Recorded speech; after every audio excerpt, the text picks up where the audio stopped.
26 март президенти ҷумҳурии Тоҷикистон пешвои миллат муҳтарам Эмомалӣ Раҳмон бо сафари давлатӣ вориди шаҳри Тошканд, пойтахти ҷумҳурии Узбекистон шуданд.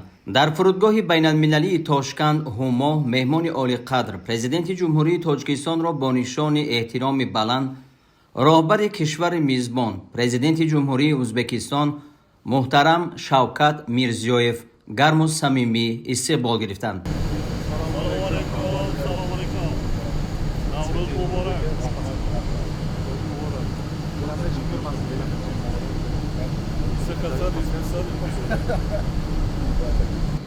Assalomu alaykum. Tojikiston, O'zbekiston, jannat monand bog'i boston, azal birga qardosh ellar, bir-biriga payvand dillar. Ko'da ko'shu, ko'da ko'z, o'zbek, tojik do'st bo'lsin. Dillarda shu qutlug' so'z, doim vaqtga yod bo'lsin. Xush omaded, mehmononi aziz, mehmononi qadrshinos. Shumoro istiqbol menamoyad xalqi o'zbek va o'zbekistoniylar bu ehtiromi xos. Rahmat. Yakjon tashakkur. Navbatdan muborak. ба ифтихори сафари давлатии президенти ҷумҳурии Тоҷикистон муҳтарам Эмомалӣ Раҳмон майдони фурудгоҳ фазои идона дошт. парчамҳои ҳарду давлат афрохта шуда, шиёру овезаҳои тараннумгари дӯстии мардумони Тоҷикистону Узбекистон овезон буд. сафари давлатии президенти кишвар муҳтарам Эмомалӣ Раҳмон рӯзҳои 26-27 март дар шаҳрҳои Тошканд ва Бухоро ҷараён гирифта, дар доираи он мулоқоту музокироти сатҳи олӣ дар нахустин нишасти шӯрои олии байнидавлатӣ, имзои шумораи зиёди санадҳои нави ҳамкорӣ ва баргузории форуми тиҷоратӣ ва як қатор чорабиниҳои фарҳангӣ, аз ҷумла шоми дӯстӣ ва рӯзҳои фарҳанги Тоҷикистон дар Узбекистон дар назар аст.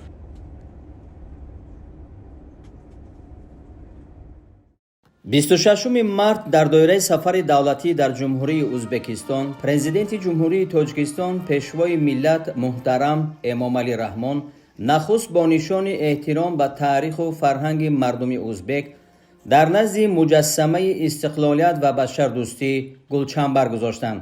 дар маросими гулчанбаргузорӣ меҳмони олиқадр президенти ҷумҳурии Тоҷикистон муҳтарам Эмомалӣ Раҳмонро сарвазири ҷумҳурии Узбекистон Абдулло Орипов ҳамроҳӣ намуданд.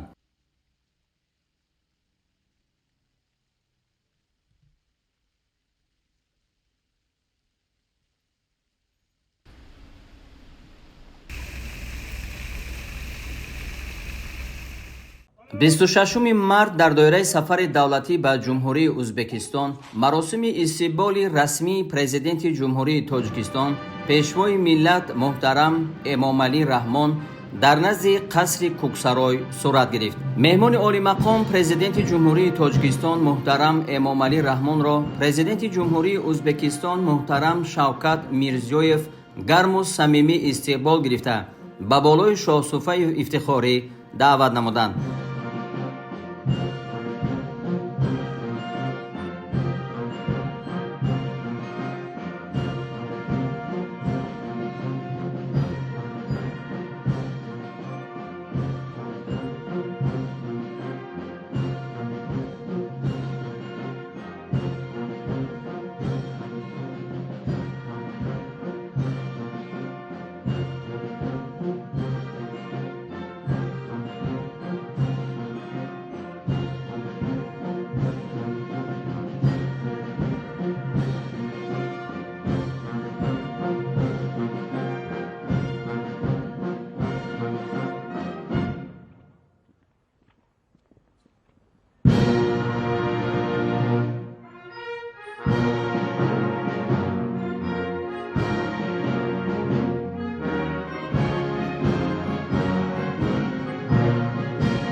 rahmat janob olilari, faxriy qorovul sizni O'zbekiston Respublikasiga kelishingiz munosabati bilan tabriklaydi.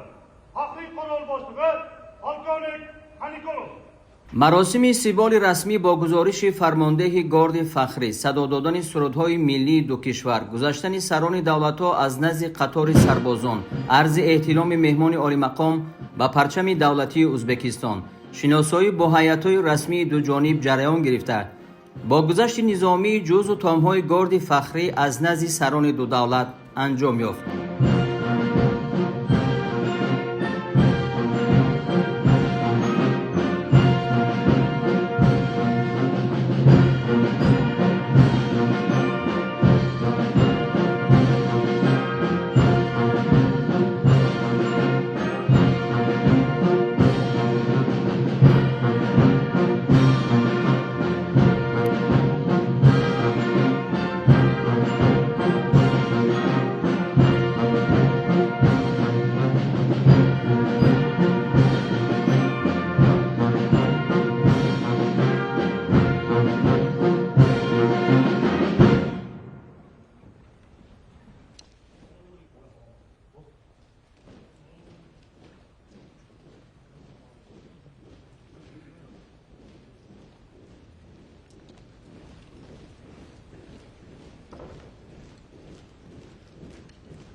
مذاکرات سطح عالی در دایره سفر دولتی پرزیدنت جمهوری تاجیکستان پیشوای ملت محترم امامعلی رحمان به جمهوری ازبکستان با ملاقات خاصه سران دو دولت محترم امامعلی رحمان و محترم شوکت میرزیویف آغاز یافت. پرزیدنت جمهوری ازبکستان سرور دولت ما را بار دیگر به شهر تاشکند خیر مقدم گفته اظهار باور نمودند که بازدید کنونی محترم امامعلی رحمان با تحکیم و گسترش شریکی استراتژی و مناسبت‌های همپیمانی دو کشور همسایه تکانی نو می‌بخشد. پرزیدنت کشور ما محترم امامعلی رحمان با محترم شوکت میرزیویف برای دعوت به تاشکند و پذیرایی گرم و صمیمی عرض سپاس نموده ба раванди таҳкими пайвастаи муносибатҳои дӯстона ва густариши ҳамкории гуногунҷанбаи Тоҷикистону Узбекистон дар рӯҳияи шарикии стратегӣ ва ҳампаймонӣ баҳои баланд доданд.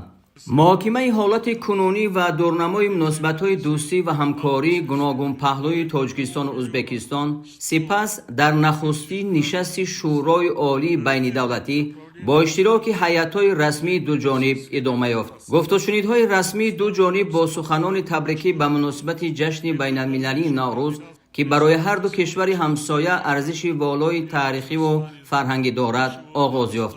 зимни нишасти нахустини Шӯрои Олии Байнидавлатӣ, ки таъсиси он нишонаи ба сатҳи баландрасидани муносибатҳои шарикии стратегӣ ва ҳампаймонии ду кишвари ҳамсоя арзёбӣ гардид, маҷмӯи васеи масоили таҳким ва густариши ҳамкории дуҷониба баррасӣ шуд.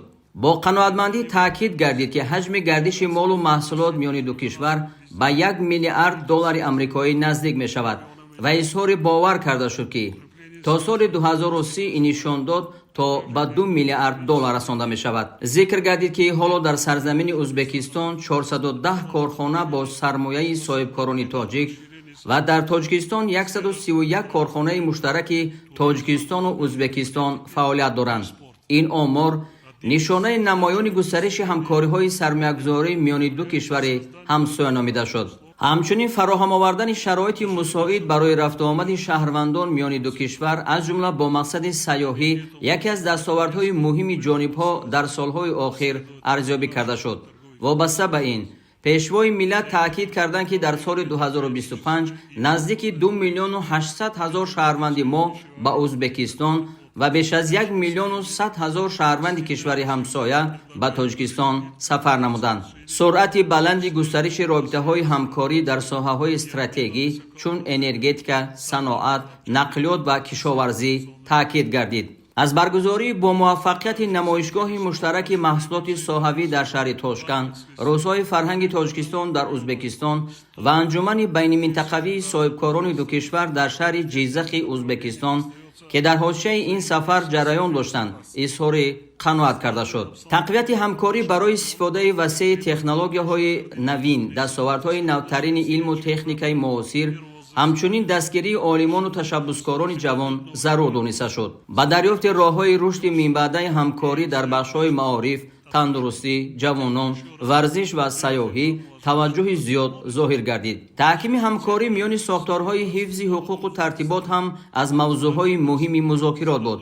дар робита ба ин зарурати ҳамоҳангиҳои муштарак дар мубориза бо зуҳуроти терроризму ифротгароӣ, ҷиноятҳои киберӣ, қочоқи маводи мухаддир ва дигар зуҳуроти ҷиноятҳои муташаккили фаромарзӣ таъкид карда шуд. ба ҳамкорӣ дар масоили минтақавию ҷаҳонӣ ҳам таваҷҷӯҳи хос зоҳир гардид. сарвари давлати мо муҳтарам Эмомалӣ Раҳмон аз ҷумла авзои атрофи минтақаи моро мураккаб номида иброз доштанд, ки барои вокуниши муассир ба хавфу таҳдидҳои умумӣ талошҳои муштараки минбаъда тақозо мегардад.